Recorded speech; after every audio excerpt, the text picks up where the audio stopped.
48 tahun, 46 atau 48 tahun.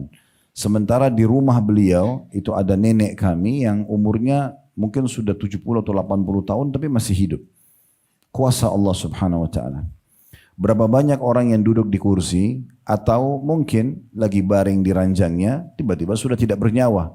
Dan berapa banyak orang yang mengalami tabrakan yang sangat fatal, tabrakan kendaraan misalnya, sehingga harus dirawat di rumah sakit, pesawat yang jatuh, kapal yang tenggelam, tapi tetap saja selamat. Contoh sekarang teman-teman kita di Gaza pun setiap hari informasi terakhir update yang saya dapatkan baru saja itu per hitungan menit ada saja korban. Mereka tidak pernah tahu kapan mereka bisa tenang, kapan mereka bisa selamat. Tidak usah kita pikirkan seperti kita rasakan sekarang panas itu, mereka tidak tahu lagi harus berbuat apa. Makan dari mana, minum dari mana, setiap saat bisa istrinya, bisa suaminya, bisa anaknya, bisa orang tuanya, bisa saudaranya meninggal. Rumah-rumah mereka hancur, mereka tidak bisa lagi sekolah, ya, anak-anaknya, dan sekian banyak ancaman-ancaman yang setiap saat bisa datang kepada mereka. Tapi subhanallah, seorang muslim dengan ilmu agama, dengan imannya, dia bisa memahami semua ini. Baik Bapak Ibu sekalian, kita sekarang sejenak beberapa waktu ke depan mempelajari tentang masalah kematian dan alam barzah ini. Saya coba ringkaskan. Karena untuk membahas ini mungkin tidak kurang dari 10 sampai 15 kali pertemuan untuk tuntas. Tapi kita ingin ringkaskan ke 1 jam materi, maka saya minta kita lebih fokus dan bisa mengambil poin-poin terpentingnya. Yang pertama, banyaknya dalil-dalil dari Al-Quran dan Sunnah yang memastikan mati akan datang. Bagaimanapun keadaannya. Mau kita sehat, mau kita sakit, mau kita kaya, mau kita miskin, mau laki-laki, mau perempuan, dari turunan bangsa, suku manapun, pasti mati di saat ajalnya datang. Dan dia sangat misterius. Tidak akan pernah ada orang yang bisa selamat dari kematian. Perhatikan firman Allah subhanahu wa ta'ala dalam surah An-Nisa, surah nomor 4 ayat 78. Yang bunyinya, Aynama takunu yudrikkumul mautu walau kuntum fi burujim musyayyadah. An-Nisa 78. Di mana saja kamu berada, maka kematian akan mendapatkan kamu. Pasti dia akan temuin kamu dimanapun kamu sembunyi. Kendati pun kata Allah, kamu sembunyi dalam benteng yang tinggi lagi kokoh. Tidak ada lagi yang bisa selamat di saat dia akan datang. Jangankan kita, para nabi-nabi pun meninggal dunia. Manusia terbaik Nabi Muhammad SAW mati. Dan Allah mengingatkan tentang masalah itu. Tidak ada satu manusia pun, tidak ada makhluk yang Allah kekalkan dalam surah Al-Anbiya ayat 34. Yang bunyinya, وَمَا جَعَلْنَا لِبَشَرٍ مِّن قَبْلِكَ الْخُلْدِ أَفَإِن مِّتَّ فَهُمُ الْخَالِدُونَ كُلُّ نَفْسٍ ذَائِقَةُ الْمَوْتِ. Ya, artinya, kami tidak pernah menjadikan hidup abadi di dunia ini bagi seseorang manusia pun sebelum kamu, hai Muhammad. Apakah kalau kamu mati, maka mereka akan kekal? Ketahuilah, semua yang bernyawa pasti akan meninggal dunia. Ini poin pertama yang kita bahas dulu tentang masalah fakta pastinya datang kematian kepada kita semuanya. Dan itu bisa setiap saat datang. Begitu juga Allah pastikan dalam surah Al-Imran, surah nomor 3 ayat 185, potongan ayatnya, Al-Imran 185, kullu nafsin za'iqatul maut. Semua jiwa yang bernyawa pasti akan merasakan kematian. Tidak mungkin tidak. Nah kalau kita tahu Bapak Ibu sekalian, kita ini akan menghadapi kematian. Kenapa kita masih terus lalai? Kelalaian ini maksudnya adalah tidak melakukan ketaatan kepada Allah atau masih terus terjerumus dalam kemaksiatan. Itu namanya kelalaian.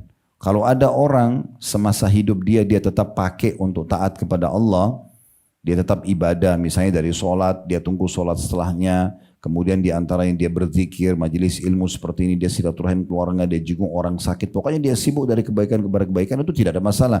Berarti dia sedang melakukan persiapan-persiapan untuk menghadapi kematian itu. Tapi yang jadi masalah ini adalah orang yang masih selalu saja dengan bersandarkan pada istilah malas. Kenapa enggak sholat malam bu? Malas. Kenapa enggak sholat duha? Malas. Kenapa enggak hadir majelis ilmu? Malas. Kenapa enggak umroh dan haji? Nanti aja. Malas atau nunda-nunda. Sebenarnya intinya itu dari situ. Kenapa? Karena mereka masih meremehkan tentang masalah kematian yang bisa datang setiap saat. Sebenarnya kita ini tidak harus tunggu teman-teman, kita ini ditawan oleh musuh, kemudian kepala kita diletakkan di sebuah tempat dan akan ditebas dengan pedang. Baru kita menganggap kita akan meninggal dunia. Sebenarnya kita tidak harus menunggu, dokter memvonis mengatakan misalnya maaf bu, maaf pak, umur anda tinggal setengah jam dari sekarang. Ini setelah ini anda akan meninggal, secara medis kita sudah tidak punya lagi solusinya. Kita tidak harus menunggu semua itu. Karena memang tanpa pedang pun di leher kita, tanpa juga perkataan atau ancaman dokter tentang masalah umur tinggal setengah jam misalnya secara medis, tanda kutip di sini, maka tetap aja mati bisa datang setiap saat. Maka jangan selalu lalai. Makanya Nabi SAW menjadikan orang yang paling cerdas dari umat ini justru yang selalu ingat mati. Dan dengan dia ingat kalau dia akan mati, dia selalu punya persiapan. Jadi dari amal soleh ke amal soleh yang lain, dan selalu saja kita temukan orang yang mengingat kematian ini paling jauh dari dosa-dosa dan pelanggaran, karena dia tahu dia akan dihukum.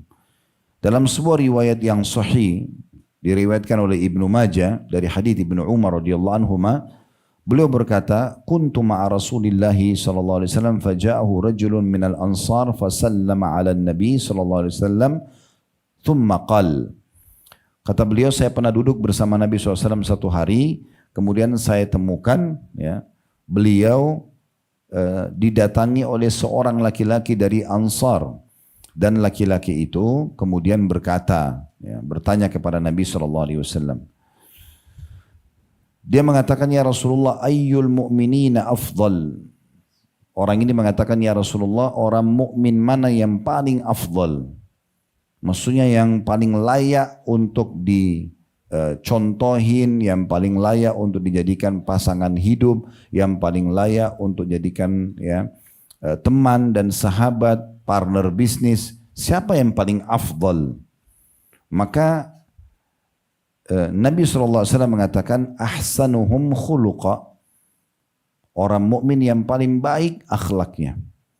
Tutur katanya santun, tatapan matanya syahdu, ya kita lihat bahasa tubuhnya selalu ramah, sopan, tidak suka menyalahkan orang, tidak suka ceritain keburukan orang. Itu orang mukmin yang paling afdal, yang paling layak untuk menjadi teman, pasangan hidup, partner bisnis, ya dicontohi. Semua itu adalah orang yang paling baik akhlaknya. Salah satu cirinya, Bapak Ibu sekalian, kita kalau sedang ngobrol dengan seseorang, baru kenal misalnya, kita sudah langsung bisa menilai. Kalau awal saja kita ketemu dengan dia, dia udah menceritain tentang keburukan suaminya, atau keburukan istrinya, atau misalnya tentang keburukan tetangganya. Intinya dia cerita tentang keburukan. Maka orang ini tidak layak, tidak punya akhlak. Bagaimana bisa dia menceritakan tentang keburukan pasangan hidupnya pada orang yang baru dia kenal? Bagaimana dia bisa menceritakan tentang kenakalan atau menurut dia tanda kutip nakal anaknya kepada orang yang baru dia kenal? Bagaimana dia bisa mengeluhkan tentang orang tuanya kepada orang yang baru dia kenal? Atau partner bisnisnya, atau pegawainya, atau atasannya kepada orang yang baru dia kenal? Berarti jelas orang ini akhlaknya tidak baik. Tidak layak untuk dijadikan sebagai teman. Ya. Jadi kalau orang itu begitu pertama ketemu justru ngomongnya tentang masalah ilmu, tentang masalah iman, ayat Al-Quran, hadis Nabi SAW, kisah orang saleh, tentang masalah pendidikan anak, tentang masalah prestasi pekerjaan, manajemen yang rapi misalnya dalam perusahaan dan segala macam hal positif, oke, itu baik. Lalu orang itu bertanya lagi, dia mengatakan, qala fa ayyul mu'minina akyas. Sekarang yang saya mau tanya ya Rasulullah, setelah orang mukmin yang afdal adalah orang yang paling baik akhlaknya, siapa di antara mereka yang paling cerdas? Sama, layak untuk dicontohi, layak juga untuk dijadikan sebagai teman, pasangan hidup. Penilaian cerdasnya di sini. Bukan karena dia itu punya titel yang banyak, bukan karena punya perusahaan yang banyak, sehingga menumpuk hartanya dan dari keuntungan atau margin atau laba dari perusahaan atau profit perusahaan, tapi ya dinilai dari sisi lain. Maka siapa orang yang paling cerdas? Kata Nabi SAW, aktsaruhum lil mauti dzikra. Orang mukmin yang paling cerdas adalah yang paling banyak mengingat kematian. Selalu saja kalau kita ngobrol sama dia, jangan loh, nanti Allah akan hisab. Maksudnya nanti setelah meninggal akan dihisab loh. Kerjakan ini yuk, supaya nanti kita menambah timbangan amal kita. Selalu ada saja hubungan pembicaraan dia, baik suami istri, baik teman sama teman, orang tua sama anak. Selalu berbicara tentang masalah apa yang akan dihadapi pada saat orang meninggal dunia. Lalu kata Nabi SAW ditambah, mengingat kematian, wa ahsanuhum lima ba'dahu isti'dada ulaikal akyas. Dan orang yang selalu punya persiapan-persiapan untuk menghadapi kematian tersebut, mereka adalah orang-orang yang paling cerdas. Ini fakta penyampaian Nabi SAW tentang masalah kematian tersebut. Dan Nabi SAW dalam hadis Bukhari, Bapak Ibu sekalian, pernah selepas mengantar jenazah sahabat lagi dikuburkan, beliau tiba-tiba duduk, tapi duduknya digambarkan dalam riwayat di atas lutut beliau. Ya, seperti orang kadang-kadang kalau sedang memikirkan sesuatu yang mendalam atau tanda kutip menyesali sesuatu ya, biasanya dia meletakkan lututnya di tanah sambil menundukkan kepala. Nabi SAW di depan kuburan sahabat itu menurunkan lututnya ke tanah, kemudian menundukkan kepala dan meneteskan air mata sampai para sahabat melihat tetesan air mata Nabi menyentuh tanah di sekitar kuburan itu. Maka mereka menunggu Nabi SAW akan bilang apa. Maka beliau mengatakan SAW, seharusnya dalam keadaan atau melihat keadaan seperti inilah seseorang di antara kita harus punya persiapan. Ya, harus hati-hati dengan masalah ini. Dan Nabi SAW juga mengatakan dalam hadis yang sahih, ya, ketahuilah tidak ada pemandangan yang mengerikan, ya, yang terlihat atau dapat dilihat oleh manusia kecuali kuburan adalah lebih ngeri darinya. Saya menghadapi kematian dan masuk ke kuburan itu yang diistilahkan dengan alam barzakh. Barzakh itu seperti dinding pemisah antara kehidupan dunia dan kehidupan akhirat.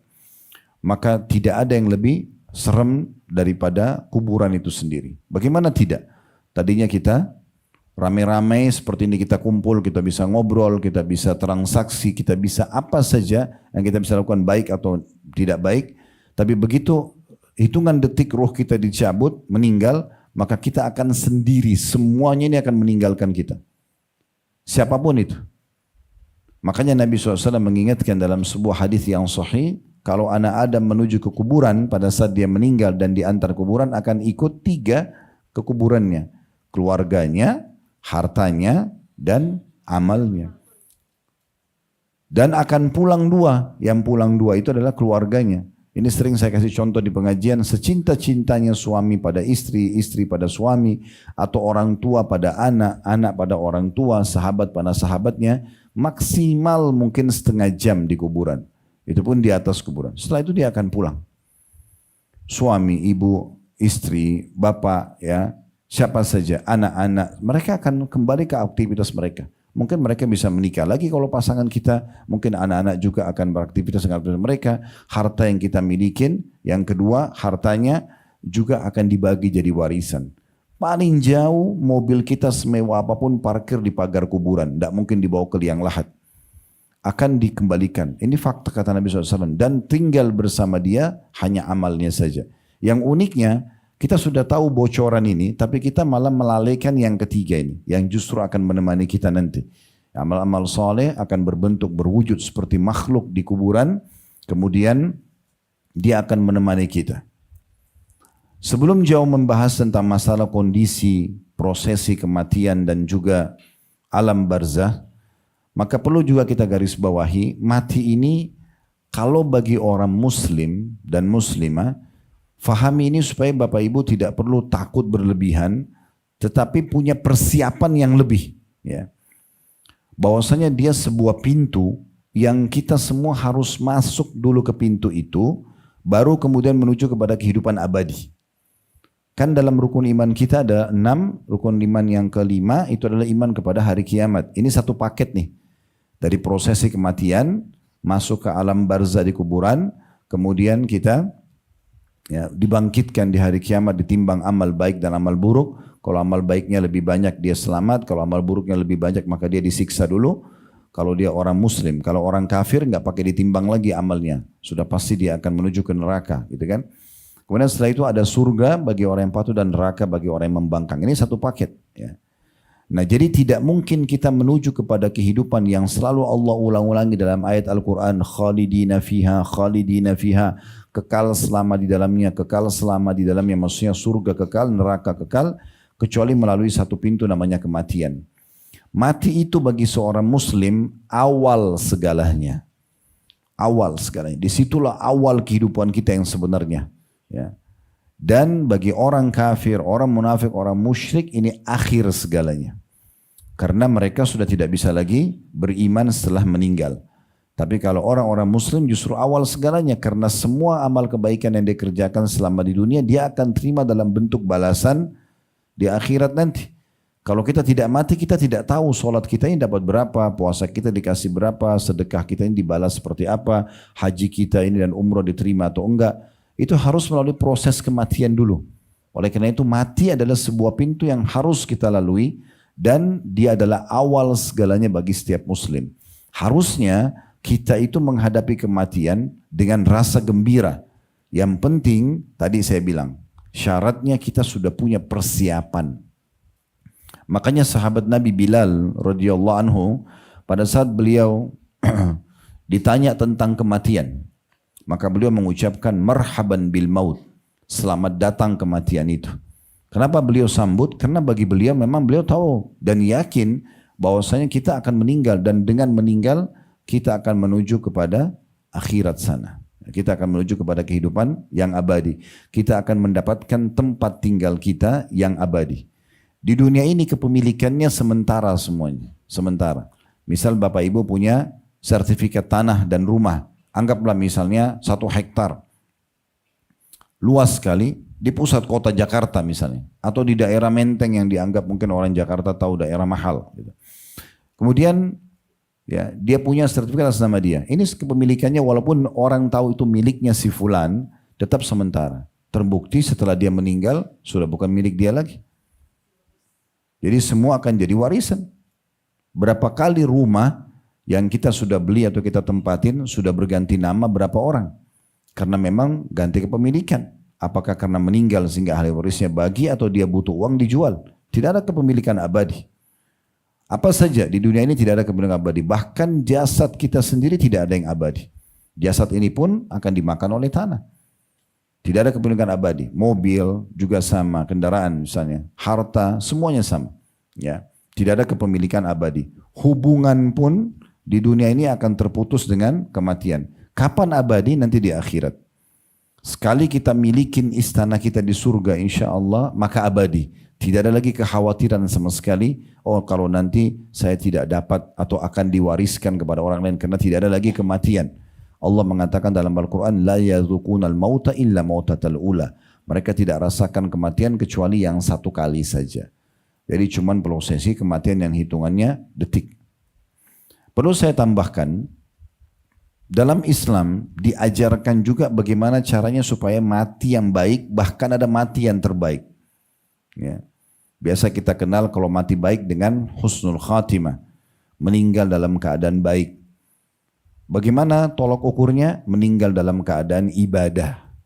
Kata Nabi Muhammad SAW dalam sebuah hadis yang sahih, Allah kalau mencintai seorang hamba, Allah akan menggunakannya. Kata para sahabat, ya Rasulullah, apa yang dimaksud dengan Allah akan menggunakannya? Ya. Kata Nabi SAW, Allah akan mudahkan dia untuk mengerjakan amal-amal saleh sebelum dia meninggal.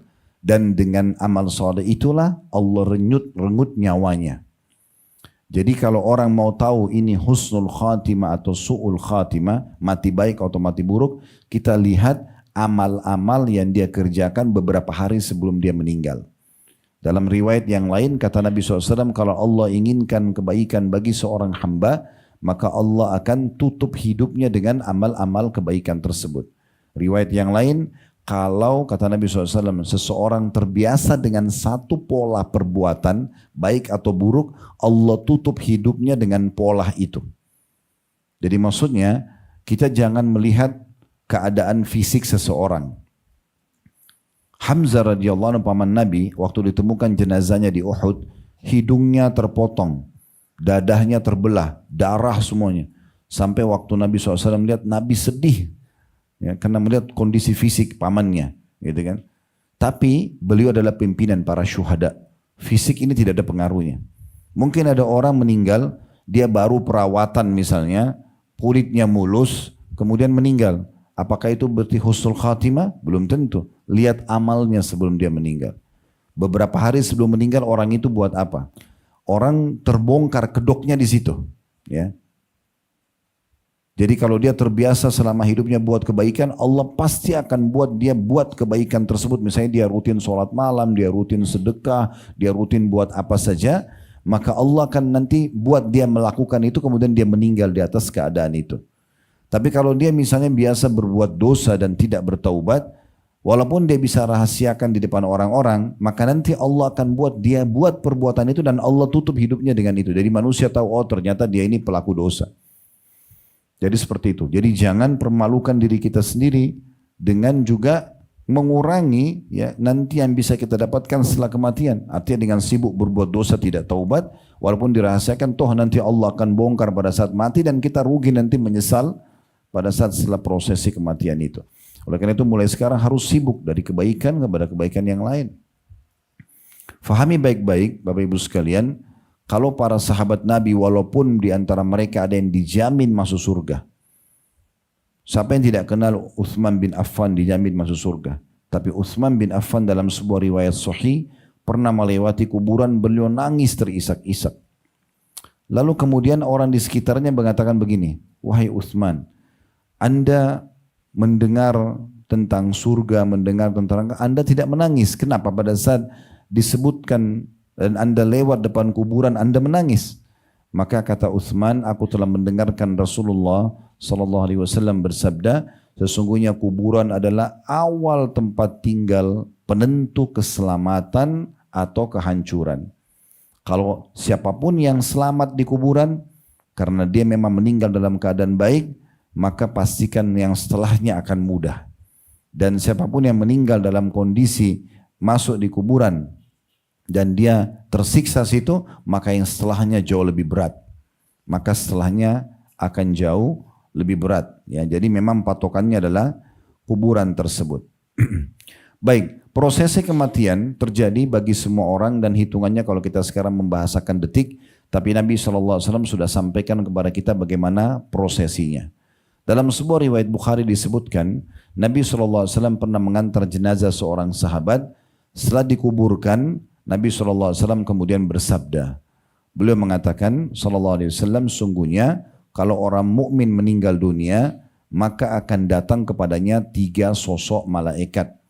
2 malaikat kasih sayang membawa kain kafan dari surga di kiri kanan kepalanya, dan 1 malaikat maut di ubun-ubun kepalanya yang akan mengatakan, ya ayyatuhan nafsul mutmainnah irji' ila rabbiki radiyatan mardiyah.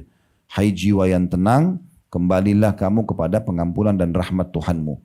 Kata Nabi SAW, maka ruhnya akan keluar lebih mudah daripada air yang keluar dari mulut kendi. Jadi bagaimana kalau kita tuangkan air dari teko, cepat sekali keluar, seperti itu keluarnya ruhnya orang-orang beriman. Belum sesaat keluar, maka dibungkus dengan kain kafan dari surga dibawa ke langit. Baru tiba di langit pertama, para malaikat rahmat mengetuk pintu langit pertama yang kita bisa lihat langit pertama di atas kepala kita ini, dan Allah ciptakan 7 lapis langit. Maka para malaikat penjaga langit mengatakan, siapa yang sedang kalian bawa? Maka kata malaikat rahmah, ini adalah Fulan bin Fulan, disebutkan namanya yang paling baik di dunia. Maka para malaikat penjaga langit membukakan pintu dan akhirnya membuat seluruh malaikat yang di langit berharap ruh itu lewat di dekat mereka. Kata Nabi SAW, karena ruh orang beriman tadi itu mengeluarkan wangi lebih wangi dari bau kasturi. Ya, semoga insya Allah kita termasuk ini. Kemudian setelah itu, maka dia terus naik sampai ke langit ketujuh dan terdengar suara Allah Subhanahu wa taala yang mengatakan, catatkan hambaku ini termasuk penghuni surga, kembalikan dia ke dunia karena di sana saya ciptakan, di sana pula saya akan bangkitkan. Maka pada saat itu, ya, dibawalah ruhnya oleh malaikat rahmat tadi ke kuburan bersamaan dengan keluarganya mengantar jenazahnya atau jasadnya. Begitu dimasukkan ke dalam kuburan jenazah itu, maka ruhnya pun dimasukkan kembali ke dalam kuburan tadi. Ini awal, ini prosesi kematian sekaligus masuknya awal ke alam barzah. Setelah itu, kata Nabi SAW, dia masih bisa mendengarkan 3 langkah trompa sendal pengantarnya. 3 langkah saja, setelah langkah keempat sudah tidak bisa lagi. Kemudian ya, akan datang kepadanya Munkar dan Nakir, 2 malaikat yang bertugas khusus untuk menanyakan kepada dia pertanyaan yang sudah masyhur. Siapa Tuhanmu, siapa Nabimu, ya, apa agamamu atau apa pedomanmu, ya. Maka kalau dia orang beriman, kata Nabi SAW, sesuai dengan firman Allah Subhanahu wa taala, yuthabbitullahu alladhina amanu bil qawli tsabit fil hayatid dunya wa fil akhirah. Sesungguhnya Allah akan menetapkan di lisan orang-orang beriman jawaban untuk menjawab pertanyaan di dunia dan juga di akhirat. Makna di dunia, kata ulama tafsir, makna di dunia adalah kalau ada orang yang belajar agama lalu ditanya, misalnya muslimah, kenapa anda pakai jilbab, kenapa anda sholat? Misalnya, kalau muslim ditanya kenapa sholat, kenapa tidak makan babi, kenapa tidak minum khamar, dia kalau belajar agama dia tahu itu Allah haramkan, tidak boleh. Kenapa anda sholat? Karena saya diperintahkan. Dia punya jawabannya. Dan di ayat yang dikatakan dan di akhirat, pertanyaan di akhirat. Kata ulama tafsir maksudnya di alam barzah. Pertanyaan Munkar Nakir, orang beriman akan bisa jawab dengan sangat mudah. Setelah dijawab, dibukakan baginya pintu neraka dan dia ketakutan sekali melihat pintu apapun yang ada di neraka itu, gemuruhnya, suaranya, letupan-letupannya. Dia melihat ya banyak sekali jenis siksaan di sana. Maka karena dia ketakutan, malaikat mengatakan, lihat dari apa Allah selamatkan dirimu. Lalu ditutup. Ya, karena kau beriman tidak masuk di sini. Dibuka pintu surga dan sampai kepada dia bau wanginya dan dia bisa melihat surga tersebut. Setelah itu, ya, dia berdoa mengatakan, malaikat mengatakan, ini tempat kamu sekarang dan kau akan kekal di dalamnya. Kata orang atau jenazah ini, ya Allah cepatkan waktu karena aku ingin masuk ke dalam surgaku. Tak lama kemudian datang orang di sebelahnya, ini semua di liang lahat yang 1 kali 2 meter saja nih, ya. Tapi nanti akan berbeda karena sudah diistilahkan dengan alam barzah. Di mata kita yang masih hidup, dia adalah kotak 1 kali 2 meter. Tapi ya, di dalam hadis ini akan dijelaskan bagaimana kondisi kuburan, dua keadaan orang beriman dan orang kafir. Maka kata Nabi SAW, akan datang di sebelahnya orang yang sangat tampan, bersih, wangi. Kalau tidak salah beberapa riwayat juga menyebutkan menggunakan pakaian putih bersih. Saking kagumnya, maka si mayit ini mengatakan, siapa kamu ini? Maka orang itu mengatakan, saya amal solehmu yang akan menemani kau sampai hari kiamat. Jadi sholatnya, puasanya, zikirnya, majelis ilmunya, bakti orang tuanya, segala macam ini dalam bentuk wujud makhluk nanti. Maka dia pun merasa senang karena ditemani di kuburan dengan amal solehnya.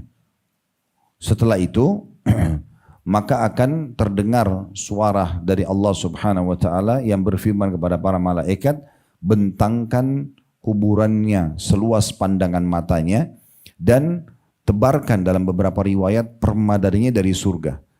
Beberapa riwayat yang lain, bukakan pintu surga baginya, pintu istanahnya dia, sehingga sampailah kepada dia bau wanginya. Dan dengan kejadian tersebut sampai wangi, ada pembentangan permadani dari surga, jadilah kuburannya taman dari taman surga. Dan begitu terus dia menikmati sampai hari kiamat nanti. Bahkan kata Nabi SAW, kalian nanti demi zat yang jiwaku dalam genggamai, maksudnya demi Allah, kalian akan lebih mengenal istana kalian di surga daripada rumah kalian di dunia. Kenapa bisa? Karena selama di alam barzah di kuburan, kita tiap hari menikmati surga kita, tapi belum bisa masuk. Sehingga kita hafal setiap sudutnya. Jadi kalau ada orang di kuburan sudah 1000 tahun yang lalu, dan dia beriman, berarti sudah 1000 tahun dia menikmati, istananya di surga tapi melalui alam barzah, belum bisa masuk. Dia baru bisa melihatnya tapi sampai kepadanya bau wanginya dan dia melihatnya. Dan di tempat ini pernah, kalau yang ikutin kajian kita dulu, ada bedah buku, saya pernah bedah Rasulullah SAW cerita tentang surga dan neraka. 30 pasal tentang surga, 33 pasal tentang neraka. Itu disebutkan saking besarnya nikmatnya surga itu, diantaranya seseorang mukmin nanti di surga kalau dia sedang duduk di salah satu sudut dari luas sekian luas istana dia dan juga tanahnya, dia tidak akan pindah selama 70 tahun. Karena nikmatnya melihat sisi itu.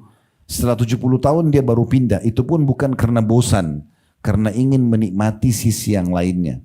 Kondisi yang berbeda yang tidak bisa digambarkan. Makanya disebutkan tentang surga itu. Semuanya di dalamnya ma la ainun ra'at. Semuanya yang akan dilihat nanti oleh mata kita belum pernah mata lihat sebelumnya, wala udhunun sami'at, dan tidak pernah juga didengar oleh telinga apapun yang akan kita dengarkan dari suara-suara indah di sana, wala khatar ala qalbi bashar, dan tidak pernah terlintas dalam hati manusia sama sekali. Surga di luar ekspektasi kita, jauh lebih luar biasa.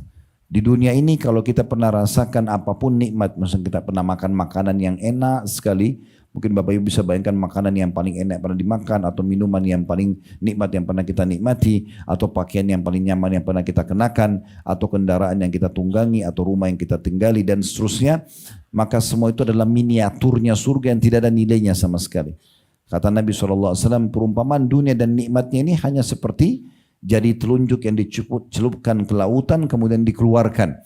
Maka lihatlah berapa banyak tetesan air di jari telunjuk itu dunia, dan lautan yang luas ini adalah akhirat. Oleh karena itu orang-orang yang mati syahid di medan perang, orang-orang yang dalam kondisi dia meninggal dalam keadaan baik, mereka itu berpikir, oh ternyata hanya amal-amal itu yang kemarinnya, hanya sholat, hanya tutup aurat, hanya puasa, hanya jujur, hanya ini dan segala macam, ini balasannya. Kalau tahu sekian banyak, diminta dipanjangin umur supaya sekian banyak lebih banyak lagi beramal soleh, karena sedikit beramal saja sudah luar biasa balasannya. Kemudian setelah baliknya kata Nabi SAW, kalau orang itu meninggal dalam keadaan kafir, maka akan datang kepadanya 3 sosok malaikat, semuanya ini serem, menakutkan. 2 malaikat membawa kain kafan dari neraka, dan yang 1 malaikat maut dengan wujud yang berbeda dengan wujud yang tadinya datang kepada orang beriman. Kemudian mengatakan, hai jiwa yang busuk, keluarlah kepada murka Tuhanmu. Maka ruh itu karena ketakutan tidak mau keluar dari jasad, dia berserakan ke tubuh orang itu. Kemudian kata Nabi SAW, para malaikat menarik dengan keras, sehingga digambarkan Nabi SAW seperti bulu domba yang baru habis dicukurin dari badan atau kulitnya domba itu kan lembut sekali, Maka seperti itu, tapi dibasahkan sehingga dia bisa melengket, lalu dililitkan di pohon berduri dan ditarik dengan keras sehingga berantakanlah bulu domba itu. Belum sesaat ruhnya keluar, ditangkap oleh malaikat penyiksa, dibungkus dengan kain kafan dari neraka, dibawa ke langit. Tiba di langit pertama, para malaikat membawa ruh ini mengetuk, lalu malaikat penjaga langit mengatakan siapa, disebutkanlah namanya Fulan bin Fulan, nama yang paling buruk semayit ini di dunia, wa na'udzubillah. Kemudian para malaikat mengatakan, semoga Allah tidak akan memberikan atau memudahkan ruh ini lewat di sisi kami, dan tidak dibukakan pintu langit. Dan di situ disebutkan para malaikat berharap, kata Nabi SAW, jenazah ini ruhnya ini tidak lewat di sisi mereka karena mengeluarkan bau yang lebih busuk daripada bau bangkai. Karena selama hidupnya yang ada adalah hanya pelanggaran-pelanggaran dan kemaksiatan dan tidak taubat kepada Allah Subhanahu wa taala. Setelah itu diantarlah jenazah, ruhnya bersamaan jenazahnya diantar ke kuburan. Setelah dimasukkan ke liang lahat, maka 3 langkah orang yang mengantar jalan, dia masih bisa dengar, langkah keempat sudah tidak, datang kepada yang mungkar nakir menanyakan pertanyaan, dan dia hanya mengatakan innama aqulu kama kana yaqulun nas. Saya enggak tahu, saya cuma ikut-ikut dulu orang bilang apa. Siapa Tuhanmu? Saya dulunya sih dengar katanya Allah. Misalnya. Dia cuma bisa begitu, dia tidak bisa bilang apa-apa. Dia cuma ikut-ikutan orang bilang saja dulu. Maka setelah itu dibukakan baginya pintu surga. Dia lihat indahnya surga itu, dia kagum melihat pohon-pohon, istana, dayang-dayangnya, semua fasilitas yang luar biasa. Maka malaikat mengatakan, lihat dari apa kamu haramkan dirimu. Harusnya kau bisa masuk sini kalau kau beriman dan beramal saleh, tapi kau tidak mau milih itu. Ditutup, dibuka pintu neraka sampai kepada dia bau busuk dan panasnya. Kata Nabi SAW. Maka di saat itu dia pun ketakutan karena malaikat mengatakan ini tempat kau selamanya. Maka pada saat itu pun dia ketakutan dan dia mengatakan, ya Allah jangan cepatkan waktu karena aku tidak ingin masuk ke nerakaku. Datang di sebelahnya setelah itu orang yang buruk tampangnya, menakutkan, bau badannya busuk. Ya. Kita berada sendirian di satu tempat yang gelap, yang lahat, datang orang yang menakutkan duduk di sebelah kita. Lalu orang ini mengatakan, siapa kamu ini? Sungguh buruk ciptaan Allah pada dirimu. Orang itu mengatakan, saya dosa-dosamu yang akan menemani kau sampai hari kiamat. Lalu dalam dua penutupan riwayat Bukhari, yang pertama menyebutkan Allah subhanahu wa ta'ala mendatangkan malaikat yang tidak punya pendengaran dan penglihatan. Bagaimana itu? Allahu alam. Allah ciptakan begitu. Kemudian ya, malaikat itu membawa sebuah besi yang besi itu dipukulkan kepada dia. Yang kalau seluruh jin dan manusia, miliaran jumlahnya jin, miliaran jumlahnya manusia bersatu untuk membalik saja, mereka tidak akan mampu karena beratnya besi itu. Ini bisa dibayangkan besi apa ini gitu ya. Sampai-sampai seluruh jin dan manusia. Kalau Nabi SAW bilang, kalau 100 orang manusia mau balikin tidak bisa, harus 1000 orang misalnya. Ini enggak, seluruh jin, seluruh manusia miliaran jumlahnya bersatu, mereka tidak mampu membalikan karena beratnya, gitu kan? Maka dihantamkan ke orang ini, hancurlah dia. Dan dia berteriak, teriakannya itu didengar oleh seluruh makhluk kecuali jin dan manusia.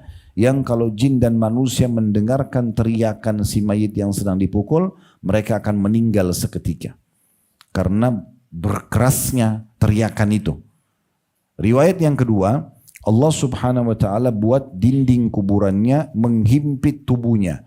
Lalu Nabi berikan gambaran dengan jari telunjuk atau jari jemari beliau yang disatukan seperti ini. Kata Nabi SAW, saya tulang rusuk kiri kanannya akan bersatu seperti ini karena himpitan kuburan tadi. Kemudian hancur, diutuhkan lagi kembali.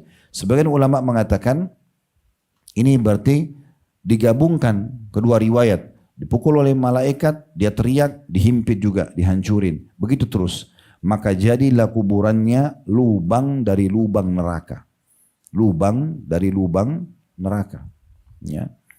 Himpitan kuburan ini itu akan datang kepada orang beriman dan orang kafir. Cuma bedanya, kalau orang beriman, himpitan kuburan menyentuhnya kemudian melepaskannya. Ya, tapi kalau orang kafir, maka akan terus menghimpitnya sampai tulang rusuknya ya bersatu satu sama yang lain. Makanya Nabi SAW mengatakan tentang Sa'ad bin Mu'adz radhiyallahu anhu, sahabat Nabi ini mati syahid beliau ya, kena panah di perang Ahzab. Dan setelah kasus ya pengepungan suku Quraidah yang berkhianat di perang Ahzab, beliau meninggal dunia. Waktu beliau meninggal, disebutkan ya, bahwasanya dengan meninggalnya arsy-Nya Allah goncang. Karena luar biasa dekatnya dia dengan Allah subhanahu wa ta'ala. Maka kata Nabi SAW ya, di dalam sebuah hadis, hadzal ladzi taharraka lahul arsy wa futihat lahu abwabus sama'. Sambil menunjuk jenazahnya Sa'ad, kata Nabi SAW, inilah orang yang arsy-Nya Allah goncang dengan dia meninggal dan dibukakan baginya ke-7 pintu langit. Semuanya terbuka untuk dia. Wa syahidahu sab'una alfan minal malaika. Dan ada 70.000 malaikat yang menyaksikan jenazahnya, gitu kan. Laqad damma dammatan thumma furrija anhu. Ya, sungguhnya dia sendiri juga telah dihimpit oleh dinding kuburannya lalu dilepaskan. Artinya dia juga ya kena. Tapi orang beriman tidak sampai merusak jasadnya, cuma dinding kuburan akan bergeser dengan hikmah Allah subhanahu wa ta'ala. Dalam riwayat lain kata Nabi SAW tentang jenazah anak kecil waktu ditaruh di kuburan, lau ya kata Nabi SAW, aflata ahadun min dhammatil qabri lanajah hadas sabi. Kalau seandainya ada orang yang bisa selamat ya, dari himpitan kuburan, maka pastikan ya anak ini akan selamat. Tapi karena tidak ada yang bisa selamat, maka karena itu ya, dia kena himpitan, tapi karena orang beriman maka hanya himpitan kemudian dilepas. Hanya himpitan kemudian dilepas. Baik, kemudian juga itu tadi prosesi kematian. Nah, mati ini tadi saya bilang kita usahakan mencari mati-mati yang baik karena pasti akan datang ya. Semua penyebab kematian itu cuma cerita buat manusia. Ada orang mati karena ditabrak, ada orang mati karena kebakaran, ada orang mati karena meledak pesawatnya jatuh, ada orang yang tenggelam kapalnya terus dimakan oleh ikan. Itu cerita. Sebenarnya kasusnya karena ajalnya sudah datang. Kalau ajal datang, mati akan datang di tempat itu, di waktu itu dia akan mati. Walaupun dia tidak ditabrak mobil, walaupun dia tidak tenggelam kapal, walaupun pesawatnya tidak jatuh akan mati. Selama ajal belum datang tidak akan mati. Nah sekarang tinggal bagaimana kita meraih kematian yang terbaik. Mati yang baik tadi saya bilang adalah mati dengan husnul khatimah, kebaikan. Ya, apapun amal soleh yang kita kerjakan, kita sibuk sebelum kita wafat, lalu kita meninggal di atas amal itu, maka itu adalah kebaikan. Ada orang meninggal sujud, ada yang baca Quran, ada yang lagi sedekah, ada yang lagi jenguk orang sakit, ada orang yang ini dan itu silaturahim keluarga misalnya. Dan ada mati terbaik. Ya, kalau itu baik tadi, ada yang terbaik. Mati terbaik adalah mati syahid. Mati terbaik adalah mati syahid. Ya. Dan mati syahid ini dibagi tingkatannya oleh Nabi SAW. Mati syahid sendiri yang paling mulia mati di medan perang. Laki-laki atau perempuan sama. Kapan Allah Subhanahu Wa Taala berikan kemuliaan kayak teman-teman kita di Palestina, mungkin gambaran sebagian orang ya, kesian mereka ya, mereka tertindas segala macam. Oke, tapi dalam tandalan agama berbeda nih. Mereka justru orang-orang yang Allah pilih untuk mendapatkan mati terbaik ini. Karena memang untuk mati syahid harus mati di medan perang.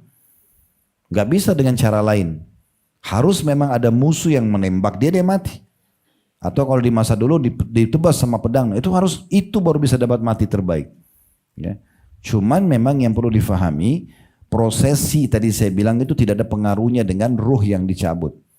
Orang yang ditabrak kereta api kepalanya hancur, orang yang pesawatnya meledak di atas udara sana, orang yang tenggelam kapalnya dimakan ikan jasadnya sampai tidak ditemukan sepotong pun badannya, sama orang yang mati di atas ranjang, ini sama saja.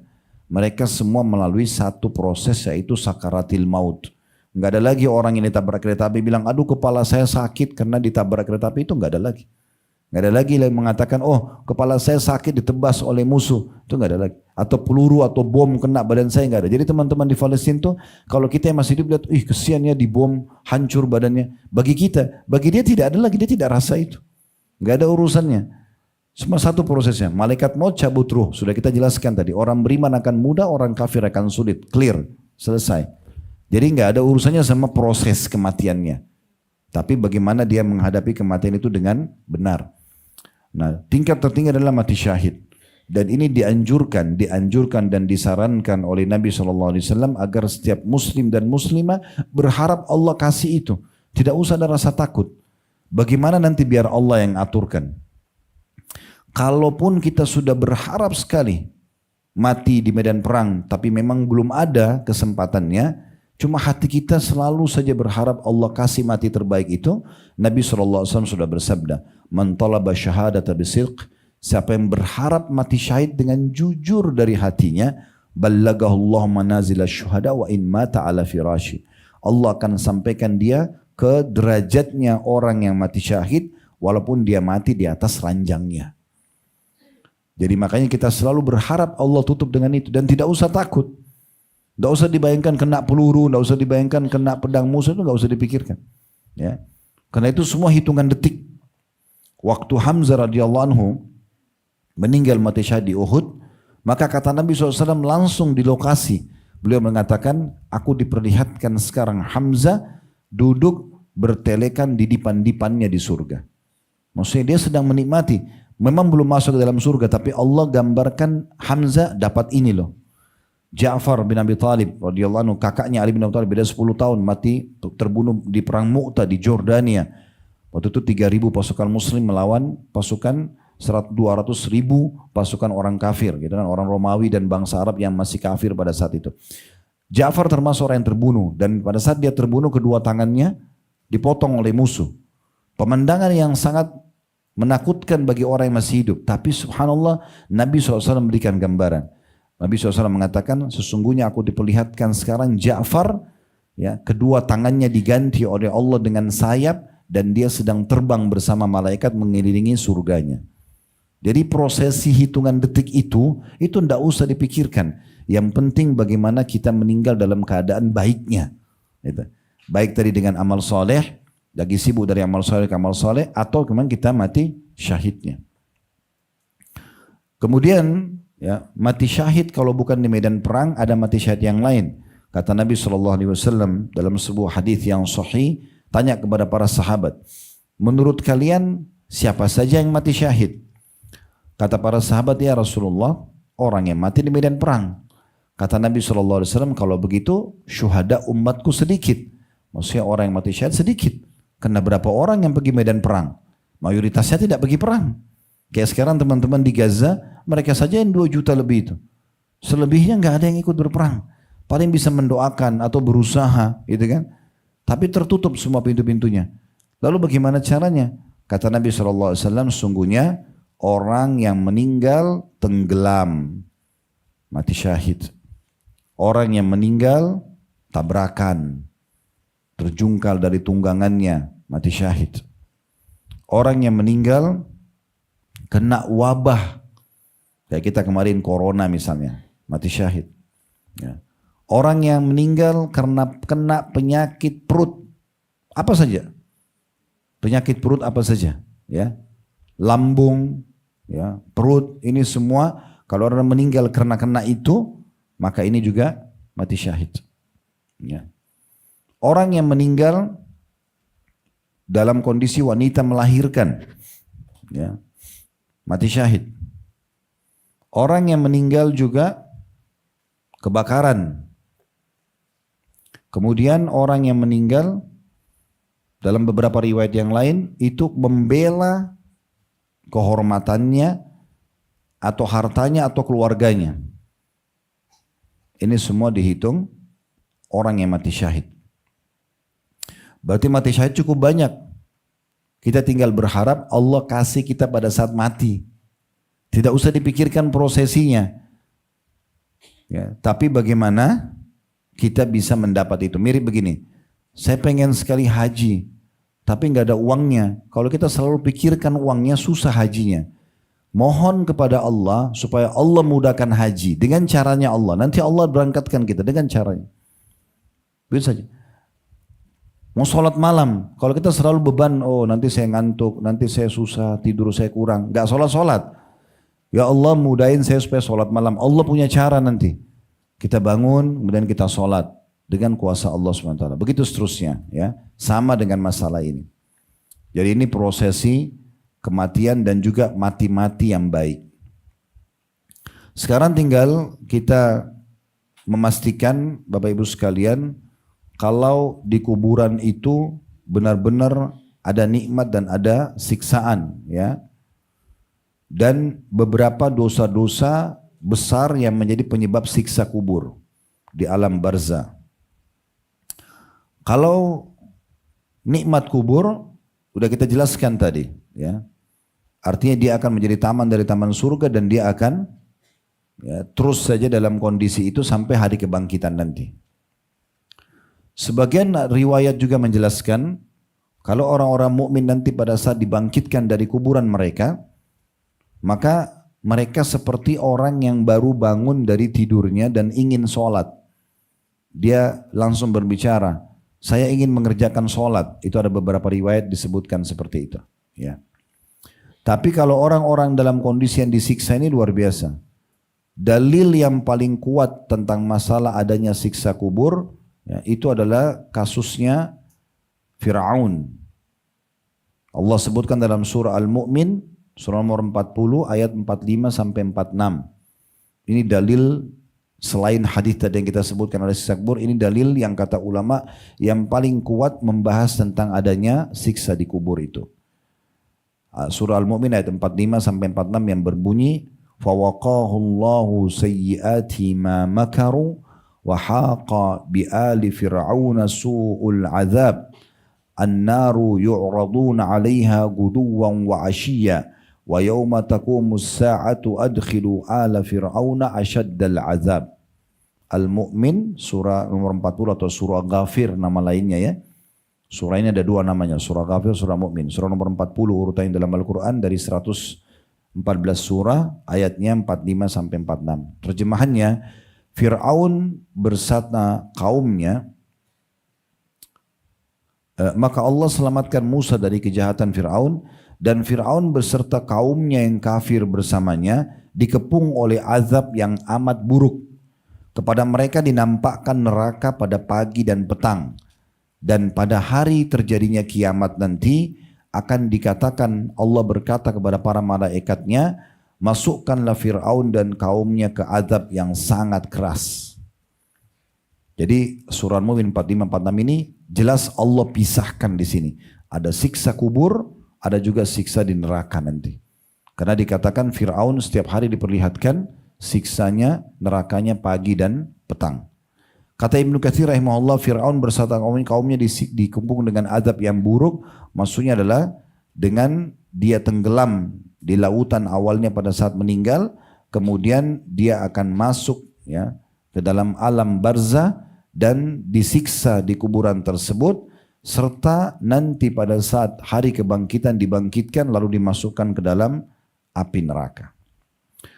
Sebab-sebab siksa kubur yang paling mendasar adalah yang sudah disebutkan dalam hadis-hadis Nabi SAW. Umumnya semua dosa besar yang tidak sempat taubat. Umumnya semua dosa besar yang tidak sempat taubat. Ya.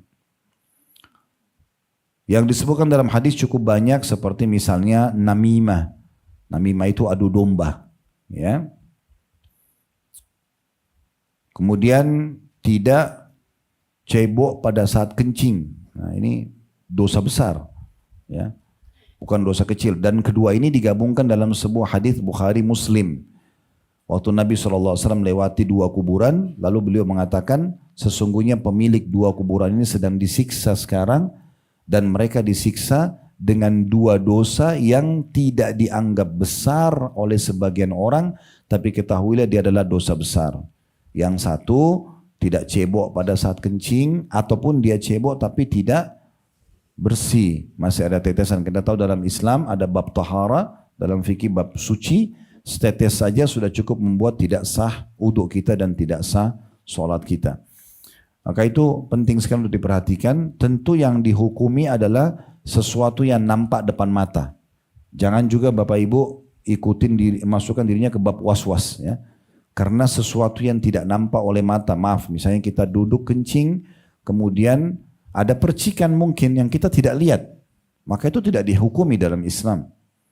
Kita tidak pernah tahu mana percikan yang tidak. Tapi kalau yang sudah jelas kita lihat, oh kepercik di kaki kita rasain, nah itu yang kita bersihkan. Ya. Kemudian tentu di sini masuk di dalamnya pensucian dari sisi haid, nifas, ya, semua ini masuk khusus bagi ibu-ibu. Ya, jadi tidak bisa main-main, memang harus mensucikan diri.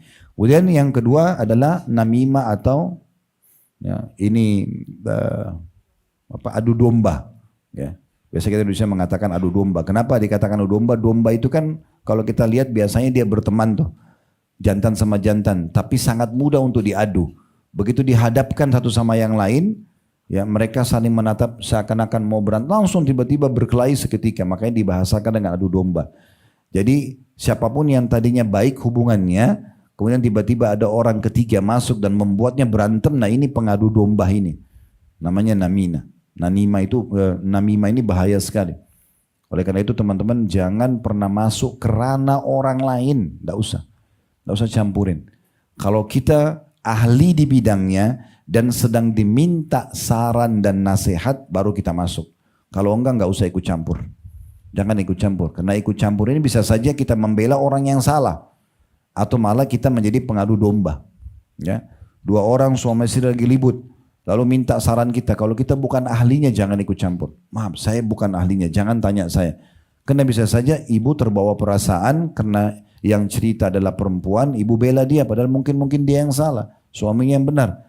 Lalu ibu adu domba dia sama suaminya. Tadinya masalahnya cuma 5% karena ibu ikut campur jadi 50%. Nah, ya, akhirnya dibumbu-bumbuin. Dia tidak sadar si perempuan yang dia sedang motivasi ini akhirnya jadi cerai sama suaminya karena dia. Padahal dia niatnya baik.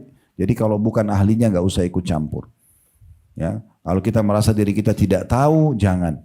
Ya, apalagi kalau saran kita salah. Ya, itu diantaranya. Kemudian yang ketiga ya adalah dusta, bohong.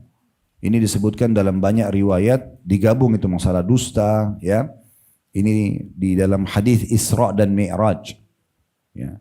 Kata Nabi SAW, aku diperlihatkan seseorang yang tertidur. Ini di alam barzah ya, belum neraka ini, belum neraka. Seseorang yang baring di atas tanah, kemudian di atas kepalanya ada seseorang laki-laki yang memegang sebuah besi kait yang tajam.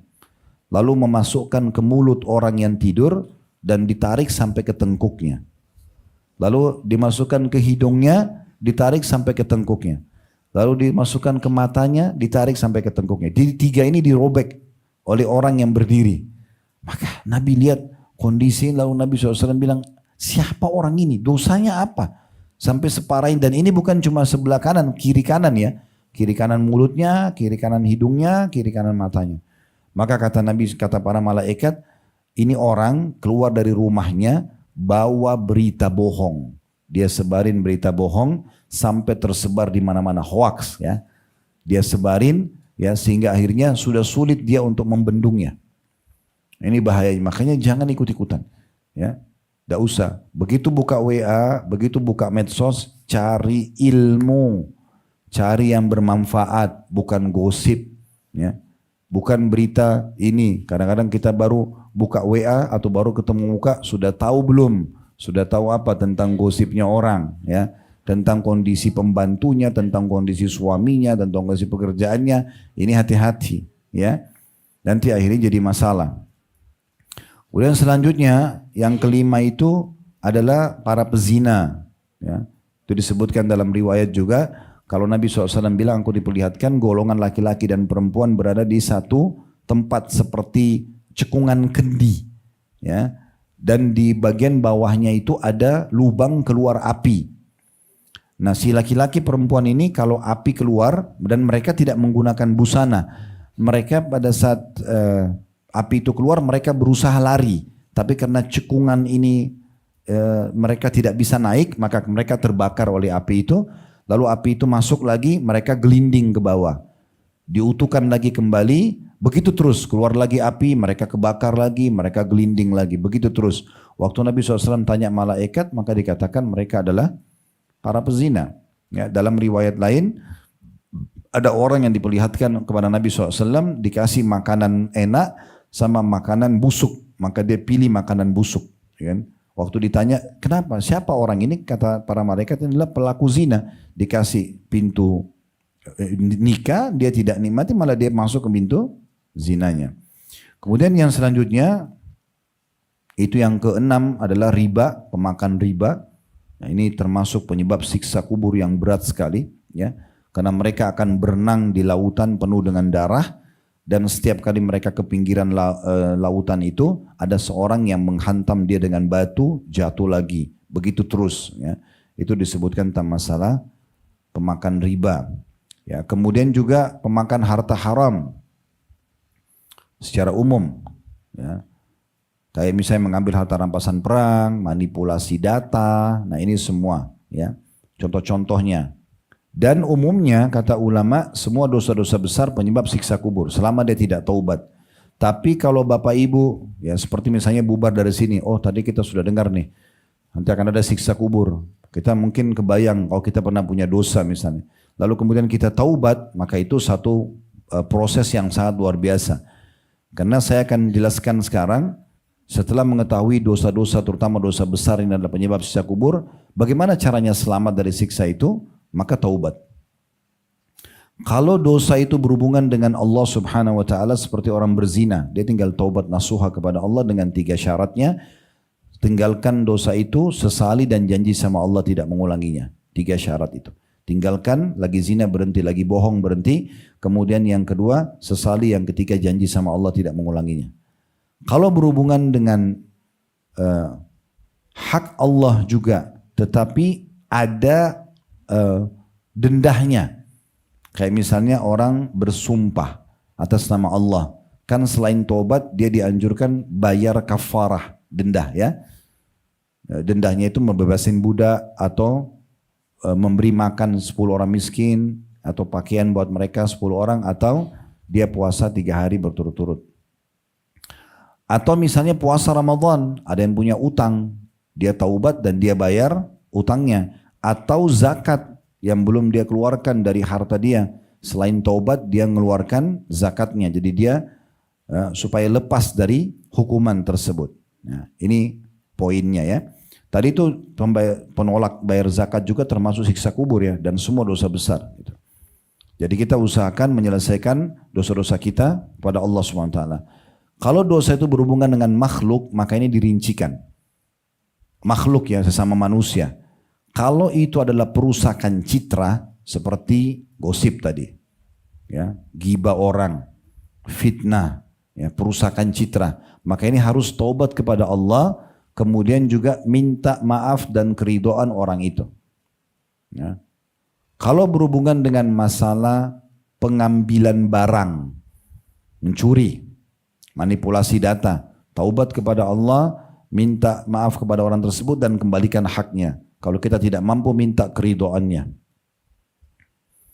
Kemudian kalau yang ketiga berhubungan dengan masalah fisik.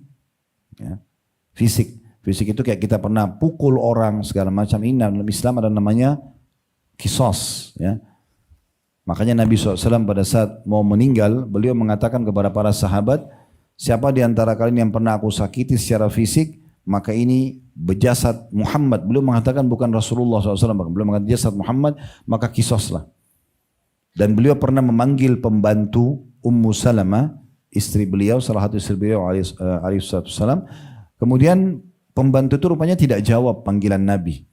Ummu Salamah lalu ke kamar pembantu itu lalu berkata, ya, kenapa saya mendengar Rasulullah SAW panggil-panggil kamu nggak jawab? Maka kata pembantu tersebut, demi zat yang mengutus Nabi dengan benar, aku tidak dengar, kata pembantu. Lalu dia datang kepada Nabi SAW dan mengatakan, ya Rasulullah, demi zat yang mengutus anda dengan kebenaran, benar-benar saya tidak dengar anda panggil. Maka kata Nabi SAW sambil pegang kayu siwaknya, beliau mengatakan, kalau bukan karena kisos, maka saya akan hukum kau dengan kayu siwak ini. Kalau bukan saya khawatir nanti saya pukul kamu dengan ini, saya pun nanti dipukul hari kiamat, maka saya akan kisos kamu. Oleh karena itu tidak boleh ikut-ikutan dalam masalah ini, terutama sering mukul-mukul ya. Ini jauhkan dari sifat kita. Dalam Islam berperang saja ada adabnya, tidak boleh sembarangan ya. Nah ini cara kita untuk melepaskan diri dari siksa kubur tersebut. Kemudian yang tidak kalah penting adalah banyak melakukan amal saleh. Terutama setelah taubat banyak amal saleh. Jadi ada di antara amal-amal saleh itu yang memang melindungi hamba tadi, seperti sedekah, membaca Quran, ya. Itu nanti akan melindungi seseorang hamba terutama di kuburannya. Seperti pernah dengar tentang keutamaan surah Al-Mulk, ya. Tabarak, kata Nabi SAW 30 ayat dalam Al-Quran yang kalau siapapun membacanya maka dia akan selamat dari fitnah kubur.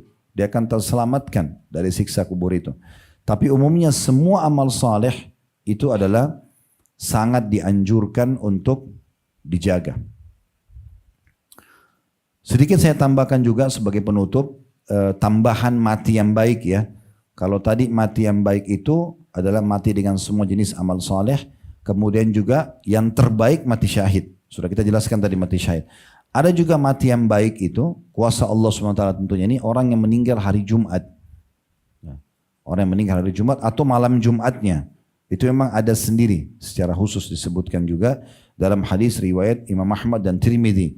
Kata Nabi SAW, "Ma min muslimin yamutu yawmal jum'ah aw lailatal jum'ah illa waqahu Allahu fitnatal qabr." Ya. Setiap muslim yang meninggal pada hari Jumat atau malam Jumat akan dijaga oleh Allah dari fitnah kubur. Kemudian juga saya tambahkan tentang masalah orang yang meninggal dalam kondisi dia berihram. Berihram kayak orang lagi haji atau umrah. Nah itu juga punya keutamaan sendiri. Ya. Karena kalau mereka meninggal maka mereka amalnya, amal yang sedang dia kerjakan terus berjalan. Jadi seperti dia terus haji atau terus umrah. Ya, sampai menjelang hari kiamat nanti. Walaupun misalnya itu haji pertama dia, tapi lagi ihram dia meninggal, maka berarti dia juga akan mendapatkan keutamaan tersendiri. Yang terakhir adalah orang yang meninggal dan mendapatkan syafaat Nabi SAW. Ya, ini secara khusus orang yang meninggal di kuburan Baqi di kota Madinah. Atau orang yang meninggal di Madinah, tapi khususnya kuburan Baqi. Dan sampai hari ini memang yang lebih banyak dipakai adalah kuburan Baqi yang ada di sebelah ya timurnya atau baratnya tepatnya Masjidil Nabawi. Gitu. Karena kata Nabi SAW setelah mengucapkan salam kepada penduduk Baqi, beliau mengatakan Allah maghfir li ahlil Baqi'il gharqad, ya Allah ampunilah penghuni Baqi gharqad. Ya, ini secara khusus. Jadi siapapun umat Islam yang meninggal kemudian dikubur di sana itu sangat baik. Dan juga ada anjuran memang untuk kita meninggal di kota